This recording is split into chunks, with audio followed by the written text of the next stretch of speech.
What's up, everybody?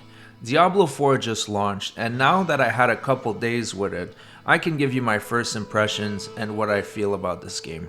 Honestly, it is good, the basics are there, but there are certain flaws that diminish the entire experience. But before we get into that, make sure to subscribe to the channel, turn on all notifications, that way you never miss another video. With that out of the way, let's get right into it. So first, let's talk about the positive.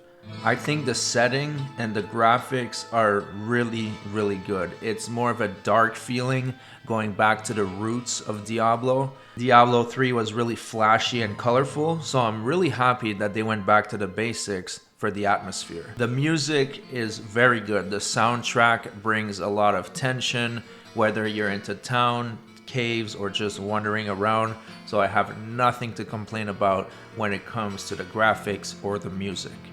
Now, the gameplay is pretty interesting. The sound effects are really good. It feels crunchy when you're casting spells and killing demons. And the gameplay seems to have some complexity to it. It doesn't seem as complex as Diablo 3. In Diablo 3, you had runes that you could attach to every ability, where basically one ability could look like 6 different abilities. So there is less variety, it seems like, but there's a lot more variety in the passives.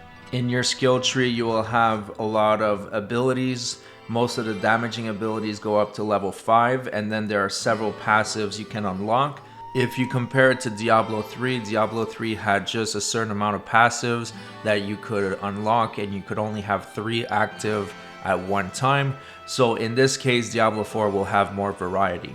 When it comes to the items, it looks like it's a simplified version of Diablo 3.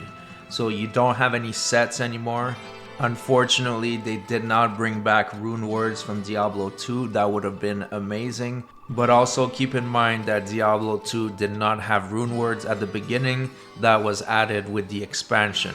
So there is still a lot of potential here. But at the core, this is a Diablo game. There isn't really something innovative here, but it does its job. It's pretty much the comfort food of video games. It's not trying to do something out of the box, but it's succeeding at what it's trying to do. Now let's get into the negatives. Now there's a couple decisions that I really don't like with Diablo 4. And the first one is that it's online only at all times. So there is no option to play this offline, especially when sometimes the servers have huge queues to get in. It hasn't happened so far, but it could happen down the road. And then sometimes you just want to be by yourself. You don't want to engage with all the MMO elements, with people coming in and out of your game. I understand that that's the core of the game now, but it would have been great to be able to opt out of being constantly online. Also, for some people across the world that might have a bad Wi-Fi connection, that could make the game unplayable. Now developers are trying to make their games more accessible to all gamers across the world, and I think that by making this online only, they're taking away from that. They're doing the opposite. Now the other criticism that I have with Diablo 4 is the characters themselves. There is no innovation here. The rogue is basically just like the demon hunter and the Amazon mixed together. And then you have the sorcerer, the necromancer, the barbarian. There's nothing new here.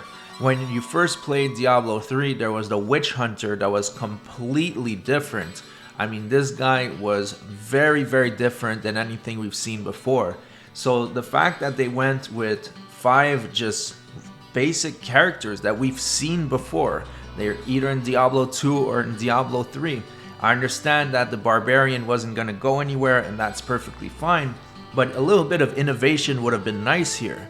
And I know they might do that with the expansion and adding more characters, but it would have been nice to see someone completely different. I mean, if you look at the sorceress, her spells were very similar than what you would see in Diablo 2 with the Hydra, blizzards.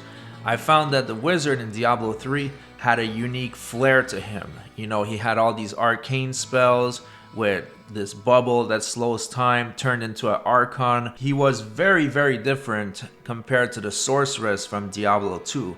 Now I wish they did something like that with this game, but unfortunately, that's not really the case. This is all characters we've seen before, and there's not much innovation here.